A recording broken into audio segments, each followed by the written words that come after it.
putusan itu sebenarnya dinyatakan dikabulkan, gitu ya. Gugatan para penggugat itu dikabulkan sebagian. Maknanya sebagian ini lebih kepada ada satu permintaan dari penggugat itu tidak dikabulkan. Apa itu? Yang tidak dikabulkan itu berupa ganti kerugian secara imaterial sebanyak 5 miliar gitu. Selebihnya itu dikabulkan. Apa saja yang dikabulkan? Satu, bahwa perbuatan dari seluruh penggugat perbuatan melawan hukum para tergugat 1, 2, 3 dan seterusnya itu dinyatakan sebagai perbuatan yang melawan hukum. Dan kemudian yang ketiga itu terkait dengan bahwa si penggugat itu mempunyai legal standing. Nah, jadi mereka itu sebagai anggota IPAT itu mempunyai hak untuk melakukan gugatan. Kemudian yang keempat, bahwa Kongres Makassar itu dinyatakan batal demi hukum gitu. Yang selanjutnya itu terkait dengan para tergugat itu harus membayarkan besaran sebanyak 100 sekian juta rupiah. Nah, dan selanjutnya juga para tergugat itu terutama tergugat 10 ya, itu tidak boleh menggunakan infrastruktur gitu ya dalam PPIPAT gitu, atau menggunakan nama IPAT gitu, sampai dengan keputusan hukum yang tetap. Maknanya adalah kalau yang terakhir gitu ya, karena ini sudah batal, artinya tergugat 10 itu bukan lagi menjadi seorang ketua umum. Ketua umum kan? Ya. Itu udah batal ya? Itu udah batal gitu ya. Karena penetapannya itu dilakukan secara salah. Gitu. Okay. Nah kemudian itu memang dikembalikan pada mekanisme organisasi untuk menjalankan agar yang namanya ketua umum itu tetap ada, gitu kan? Roda organisasi tetap berjalan. Nah jadi sebenarnya itu yang menjadi putusan di dalam putusan yang disampaikan oleh Majelis Hakim tadi pada jam 2 sampai jam 4 gitu ya. Nah itu sih kira-kira prinsip yang perlu dijelaskan pada saat ini. Jadi yang tidak dikabulkan itu hanyalah ganti kerugian imaterial sebanyak 5 miliar rupiah. Selainnya itu udah dikabulkan. Hanya 100 juta sekian ya? Ya, hakim memerintahkan untuk membayarkan sebanyak 100 juta sekian gitu ya. Dan kemudian juga tergugat 10 itu tidak diperbolehkan untuk mempergunakan lagi kekuasaannya sebagai ketua umum karena sudah dibatalkan secara hukum pada saat ini. Karena Kongres itu dinyatakan batal gitu. Oke. Kalau dari penjelasan Bang Alfon mengenai putusan majelis hakim tadi, boleh saya pertegas lagi bahwa pada hari ini Pengadilan Negeri Jakarta Barat telah menyatakan bahwa kepengurusan PPIPAT atau Kongres IPAT 2018 di Makassar itu batal demi hukum, gitu ya? Ya, batal ya. Berarti kepengurusan IPAT itu tidak ada lagi, berarti ya? Atau bagaimana? Jadi begini kan, di dalam gugatan itu kan kita mendalilkan ya bahwa satu, apakah memang dalam pemilihan IKP itu sah atau tidak gitu ya. Dan kemudian yang kedua, apakah laporan pertanggungjawaban dari NKP itu ada atau tidak gitu kan.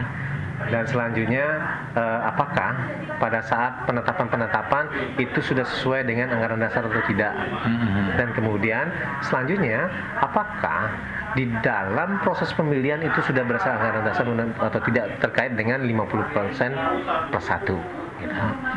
Nah penetapan prinsipnya sebenarnya itu tidak dijalankan karena ini kan mekanisme perjanjian yang dilakukan gitu ya.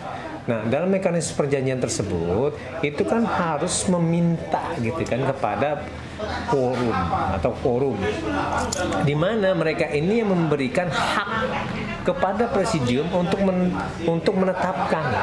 Jadi ini sebenarnya alur yang harus dilakukan dan tapi tidak dilakukan oleh presidium sidang. Nah, itu dikatakan sebagai suatu perbuatan melawan hukum.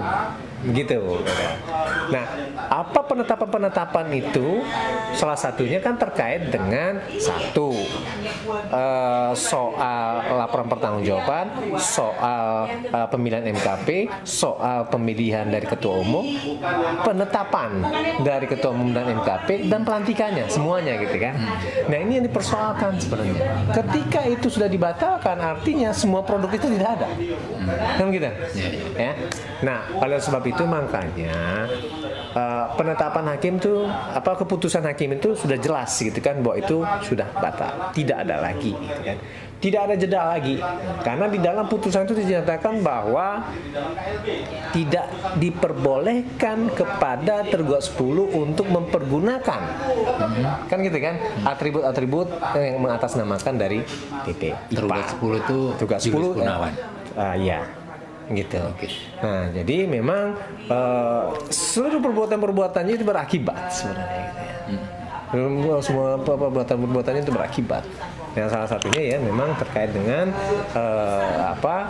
pemilihan-pemilihan yang terdahulu gitu. Oke, Bang Alfon, saya mencoba memahami dari sisi awam ya. Permintaan penggugat apa yang utama sebetulnya? Permintaannya sebenarnya satu menyatakan perbuatan-perbuatan dari baik itu panitia, ketua umum yang lama gitu kan, sekretaris, kepanitiaan ya, itu baik itu dari SC, OC, event organizer, presidium gitu ya, dan yang lain-lain gitu ya. Termasuk di situ adalah caketum itu melakukan perbuatan hukum. Itu gitu. terbukti. Ya. Dan itu sudah dinyatakan memang itu adanya perbuatan hukum di sana gitu. Artinya setelah itu apa tuntutannya bahwa itu terbukti melawan hukum, terus kemudian ya dinyatakan oleh hakim bahwa perbuatan tersebut sudah melanggar gitu kan berdasarkan asas kepatutan gitu kan. Ya. Nah, oleh sebab itu makanya seluruh penetapan dalam Kongres itu tidak sah. Termasuk penetapan ketua umum dan sebagainya itu tidak sah, gitu ya. Nah, terus kemudian ada putusan lain, misalkan begitu nih diputuskan kepengurusan batal demi hukum, putusan Kongres ini, putusan dari Kongres itu batal demi hukum. Nah, kemudian perintah pengadilan bagaimana? Ada perintah pengadilan dari situ? Ya itu perintahnya. Perintahnya apa tadi? Ya itu putusan berbentuk deklaratoir gitu kan. Jadi udah terdeklarasi dan kemudian itu harus dijalankan. Oke, jadi tergugat 10 tidak boleh mempergunakan atribut atau atas nama-nama atas nama PP IPA. Tidak hanya atribut sih sebenarnya gitu kan. Betul, kepengurusannya. Iya, tidak boleh mengatasnamakan PP IPA. Jadi sudah tegas di keputusan. Tegas dalam petitum itu. Dalam petitum. Artinya apa itu? Artinya sudah nggak punya kekuatan. Nggak ada penafsiran apa itu jelas bahasa terang, gitu kan? Karena di bahasa terang. Kalimat apa itu? Ya artinya memang jurus pengaman bukan lagi ketua umum berdasarkan. Oke. Terus kemudian siapa yang harus menjalankan roda organisasi ini? Mekanisme organisasi harus menjalankan itu.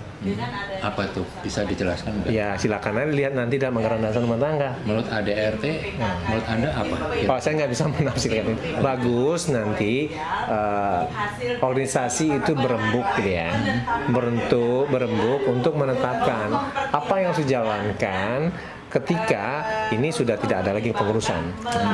Kalau mengenai KLB itu bagaimana?